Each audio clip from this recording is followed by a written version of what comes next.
जय श्री राम। शंखनाद में आपका स्वागत है। उमर अब्दुल्ला आजकल बहुत जल्दबाजी में है। उनकी सरकार पूरी तरह से नहीं बनी, विधायकों ने अभी शपथ नहीं ली, लेकिन स्टेटहुड को लेकर उन्होंने रेजोल्यूशन पास कर दिया है। उमर अब्दुल्ला की कैबिनेट ने पूर्ण राज्य के दर्जे के लिए एक प्रस्ताव को मंजूरी दे दी है, जबकि उनकी कैबिनेट में अभी तक मंत्री भी पूरे नहीं हुए हैं।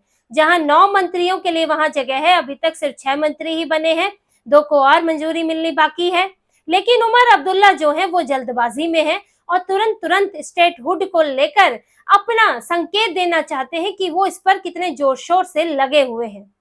और उमर अब्दुल्ला ने इसीलिए प्रस्ताव पास किया, एलजी को भेज दिया और फिर अब डेलीगेशन लेकर दिल्ली भी आने वाले हैं। गृह मंत्री अमित शाह से भी मुलाकात करेंगे और इस प्रस्ताव के साथ साथ उमर अब्दुल्ला जगह जगह सफाई भी देते फिर रहे हैं कि ये नेशनल कॉन्फ्रेंस जो है वो सिर्फ मुस्लिमों की पार्टी नहीं है। भले ही हम पर इल्जाम लगते हैं, लेकिन देखिए हमने जम्मू से एक डिप्टी सीएम दिया है, उन्होंने एक तरह से जैसे एहसान किया है।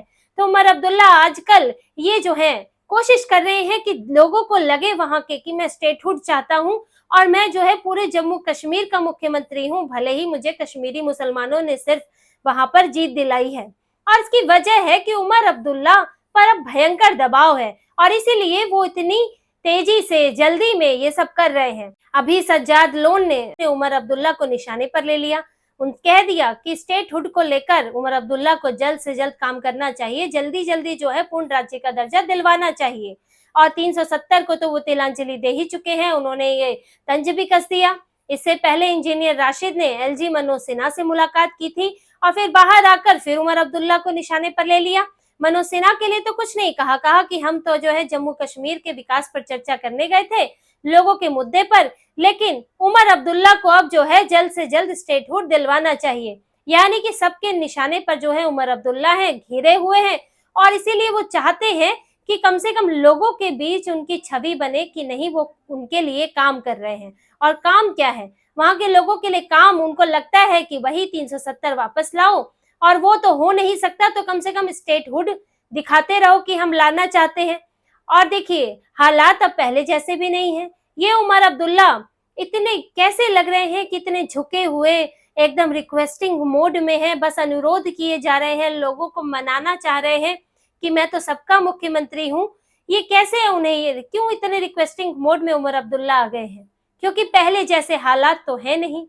पहले तो ये लोग केंद्र सरकार के साथ बार्गेन करते थे, केंद्र सरकार को मजबूर करते थे। कांग्रेस के समय पर हालात ये थे कि कांग्रेस इनके सामने झुकी हुई रहती थी। ये लोग ये दिखाते थे, खासतौर से अब्दुल्ला परिवार ने हमेशा ये दिखाया है कि ये जम्मू कश्मीर भारत के साथ है तो सिर्फ हमारी वजह से।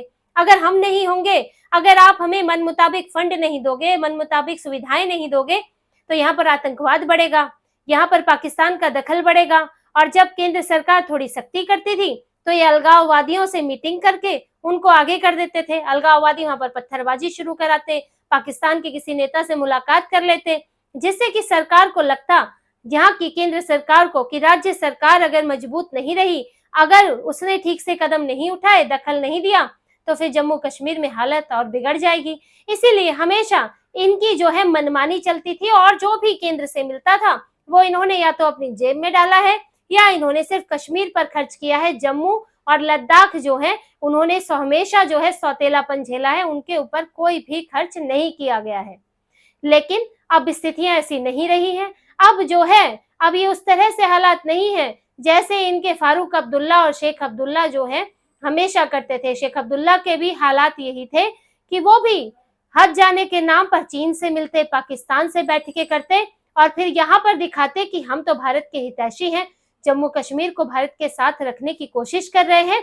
और इसी कारण शेख अब्दुल्ला को गिरफ्तार भी किया गया था। तो ये पूरे परिवार की लेगेसी ही यही है कि यहाँ से पाकिस्तान का उधर से सहारा लो, इधर से भारत सरकार को मजबूर करो और फिर भारत को लूटते जाओ। लेकिन अभी स्थितियां क्या बदली?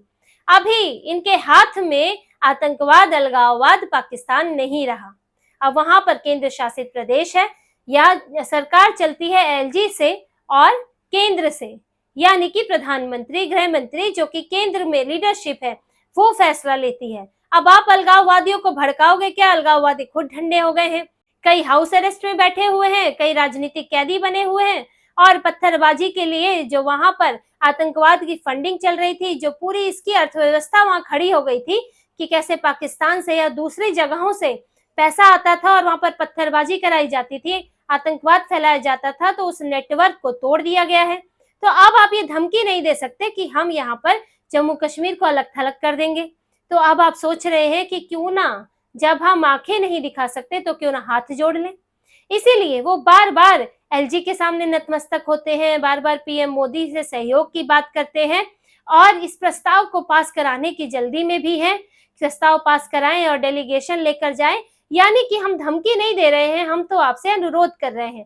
लेकिन जब आपको अगर स्टेटहुड मिल गया और आपको सारी सुविधाएं, सारे अधिकार मिल गए, तो फिर आप आंखें दिखाने लगोगे। पहले भी यही करते रहे हो और पूरे दुनिया में यही स्ट्रैटेजी रही है, जो कि कहा भी जाता है, इस्लाम की स्ट्रैटेजी भी यही रही है कि आप जहां पर कमजोर हैं वहां पर आप मानवाधिकारों की बात करें, वहां पर आप अपने आप को एकदम पीड़ित दिखाएं और हर तरह के अधिकार की बात करें, और जहां पर आप मजबूत हैं, जो मुस्लिम प्योर मुस्लिम देश है, वहां पर आप दूसरों को पनपने ना दें, वहां दूसरों को, दूसरे धर्मों को, दूसरी संस्कृतियों को पूरी तरह दबा कर रख दे, वहां कोई मानवाधिकार नहीं होगा। ये साफ दिखता भी है। आप मुस्लिम देशों और दूसरे देशों जो कि धर्मनिरपेक्ष देश है या फिर दूसरे धर्मों वाले देश भी हैं, उनमें ये साफ अंतर देखा जा सकता है।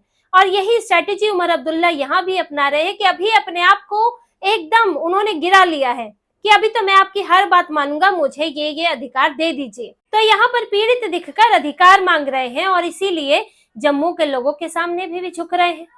वो उमर अब्दुल्ला जिनके चलते, जो अब्दुल्ला परिवार जिसके चलते कश्मीर से हिंदुओं को आकर जम्मू में बसना पड़ा, उनका नरसंहार हुआ, उन्हें मारा गया, जलाया गया, काटा गया और ये लोग सिर्फ चुपचाप देखते रह गए। रलीफ गलीफ चलीफ जिनके सामने हुआ, वो फारूक अब्दुल्ला जो है विदेश घूम रहे थे।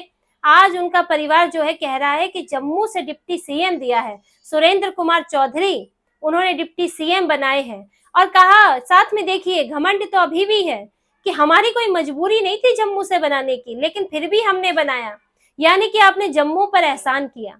अब आप ये दिखाना चाहते हैं कि हम जम्मू कश्मीर सबके जो है मुख्यमंत्री हैं, क्योंकि आप पर कलंक तो लगा। आपको सिर्फ कश्मीर से आपको वोट मिले, मुसलमानों ने आपके लिए एक तरफा वोटिंग की। चुनाव में पहले भी जीतती रही है एनसी और जीतती रही है पीडीपी भी, लेकिन इस तरह से एक तरफा वोटिंग कश्मीर में नहीं होती थी। पिछली बार के चुनाव में भी देखेंगे तो पीडीपी अकेले बहुमत नहीं ला पाई थी और इन्हें जम्मू से हमेशा से ही कम वोट मिलते रहे हैं। लेकिन इस बार ऐसी टेक्टिकल वोटिंग हुई कि किसी तरह से बीजेपी को हराना है और बीजेपी को हराने के लिए उसे वोट देना है जो वहां पर सरकार चला सकता है पूरे 5 साल, किसी एक पार्टी को। अब पीडीपी से नाराजगी थी तो उमर अब्दुल्ला को वोट दिया, जैसे कि पूरे भारत में मुसलमान करते हैं। पश्चिम बंगाल में ममता बनर्जी को वोट देते हैं, यूपी में सपा को वोट देते हैं, दिल्ली में आम आदमी पार्टी को वोट देते हैं, क्योंकि वो बीजेपी को हरा सके, कोई भी हिंदुओं की बात करने वाली कोई पार्टी सत्ता में ना आ सके, इसके खिलाफ वोट दिया जाता है। और यही कश्मीर में हुआ, इसलिए इनके ऊपर मुस्लिमों की पार्टी होने का ठप्पा लगा है और ये पहले से भी लगा हुआ है। लेकिन अब वो इसे मिटाना चाहते हैं ताकि जम्मू के लोगों को भी स्टेटहुड के लिए भड़का सके, जबकि जम्मू के लोगों का फायदा तो केंद्र शासित प्रदेश में है, क्योंकि इस वक्त वहां पर जो विकास हो रहा है, जम्मू कश्मीर में जो भी काम हो रहा है, चाहे कश्मीर में ही उसका परसेंटेज ज्यादा है, लेकिन वो हो रहा है इसी कारण क्योंकि वहां पर केंद्र शासित प्रदेश है। आतंकवाद पर जो नकेल कसी गई है, इसी के चलते वहां पर जो निवेश हुआ है, जो वहां पर बाहरी कंपनियां आ रही हैं, दूसरी कंपनियां, भारत की दूसरी कंपनियां वहां पर अपना बिजनेस डाल रही हैं, वो इसी भरोसे डाल रही है कि वहां पर केंद्र शासित प्रदेश है तो वहां पर कानून व्यवस्था बनी रहेगी और उसी में ही जम्मू के लोगों की तरक्की भी है और सुरक्षित भी है। जितना आतंकवाद पड़ेगा, जम्मू के लोग उतने ही सिमटते जाएंगे, उन्हें एक दिन जम्मू से भी भगा दिया जाएगा। तो ये बात तो समझते हैं और उमर अब्दुल्ला उन्हें जो है एक बहकावे में रखना चाहते हैं और ये चाह रहे हैं कि पूर्ण राज्य की मांग सिर्फ कश्मीर से नहीं, जम्मू से भी उठे और जम्मू के लोग भी मांग करें और इस कारण वो बट जाएं, क्योंकि बीजेपी अभी इतनी जल्दी तो नहीं देने वाली है स्टेटहुड। केंद्र जो है उसमें समय लगेगा, ऐसे बयान भी आ चुके हैं जिनसे संकेत मिलता है, क्योंकि बीजेपी का इस वक्त जो वहां पर आधार है वो जम्मू में है, हिंदुओं के बीच है, तो वो चाहते हैं कि पूर्ण राज्य के दर्जे के लिए हिंदू भी मांग करें और बीजेपी फंस जाए और वहां पर बीजेपी का जो है वो बंटवारा हो जाए वोटों का, वो कभी जो है इतनी सीटें हासिल ना कर सके, और साथ ही हिंदू भी बटा हुआ नजर आएगा और लगेगा कि जम्मू कश्मीर अब पूरी तरह से पूरा जम्मू कश्मीर स्टेटहुड चाहता है। तो इस स्ट्रैटेजी पर उमर अब्दुल्ला काम कर रहे हैं, लेकिन केंद्र से उनकी ये जो उम्मीदें हैं इतनी जल्दी पूरी होने वाली नहीं है। भले ही एलजी ने अभी उस प्रस्ताव को मंजूरी दे दी जो कि स्टेटहुड वाला प्रस्ताव इन्होंने कैबिनेट में पास किया था, क्योंकि एलजी को भी पता है कि ये सब तो एक तरह की औपचारिकताएं हैं, आपके बस में कुछ नहीं है। भले ही एलजी उस प्रस्ताव को मंजूरी दे दे, लेकिन अंतिम फैसला तो संसद से होगा। संसद में ही प्रस्ताव लाकर इसे यूटी बनाया गया था, अब संसद में ही प्रस्ताव आएगा तभी तो इसे राज्य बनाया जाएगा। ये प्रस्ताव जो है केंद्र सरकार लाएगी, केंद्र के हाथ में सब कुछ है। अब जैसे ममता बनर्जी सीए को लेकर रेजोल्यूशन पास कर देती है, केरल में रेजोल्यूशन पास हो जाता है, जबकि वो केंद्र का विषय है, ये कुछ नहीं कर सकते, सिर्फ संकेत देना चाहते हैं कि हम सीए के खिलाफ हैं। ऐसे ही यहाँ पर संकेत देना चाहते हैं लोगों को, नहीं मैं आपके लिए स्टेटहुड पर काम कर रहा हूँ, जबकि राज्य उसमें कुछ नहीं कर सकता, उसके पास कोई अधिकार नहीं है। यहाँ तक कि एलजी के पास भी स्टेटहुड के अधिकार नहीं है, और केंद्र सरकार ये बोल चुकी है कि स्टेटहुड मिलेगा, लेकिन सही समय पर मिलेगा। बीजेपी के ही यहाँ पर राम माधव जो नेता थे, यहाँ पर प्रचार देख रहे थे बीजेपी का, उन्होंने भी ये बयान दिया था कि स्टेटहुड की बात भले ही पीएम ने कही है, लेकिन उसका समय और स्ट्रक्चर अभी तय करना होगा। समय कब होगा पता नहीं, जब स्थितियां यहाँ पर लगेगा कि सुरक्षित है हालात, कि अब यहाँ से अगर केंद्र का नियंत्रण हटा भी तो भी आतंकवाद नहीं पनपेगा, जब तक ये सुनिश्चित नहीं हो जाता तब तक नहीं मिलेगा। साथ में स्ट्रक्चर मायने रखता है कि किस स्ट्रक्चर में मिलेगा। जरूरी नहीं कि स्टेटहुड मिल जाए तो भी आपको पुलिस मिल जाए, तो भी आपको लैंड के मामले मिल जाए, वो भी जरूरी नहीं है, स्ट्रक्चर का ध्यान रखा जाएगा। और ये केंद्र सरकार जानती है कि अगर इनको दे दी पुलिस तो फिर तो वहां पर इनके विधायकों की, इनके मंत्रियों की चलेगी, फिर तो वहां पर हालात वही बन जाएंगे जो पहले थे। निवेश होगा लेकिन बिजनेस नहीं लग पाएगा, क्योंकि वहां पर आतंकी घटनाएं बढ़ेंगी, अलगाववाद, पत्थरबाजी, हंगामा बढ़ेगा, और पुलिस वहां पर हाथ बांध के रह जाएगी, क्योंकि ट्रांसफर पोस्टिंग इनके हाथ हो जाएगी। तब ये लोग अपने आदमी वहां बैठा देंगे। अभी वहां पर जैसे मुख्य सचिव अटल डुल्लू हैं, तब वो बदल कर कोई हामिद मीर आ जाएंगे। जैसे कि डीजीपी वहां पर नलिन प्रभात है, तो बदल कर कोई अब्दुल अहमद आ जाएंगे, कोई इनकी पसंद के वो लोग आ जाएंगे जो कि अलगाववादी भावना रखते हैं। और ये वहां पर भारत के लिए सोचने वाले लोग प्रमुख पदों पर तब तक हैं जब तक कि वहां पर केंद्र का शासन है, और केंद्र सरकार इस बात को समझती है।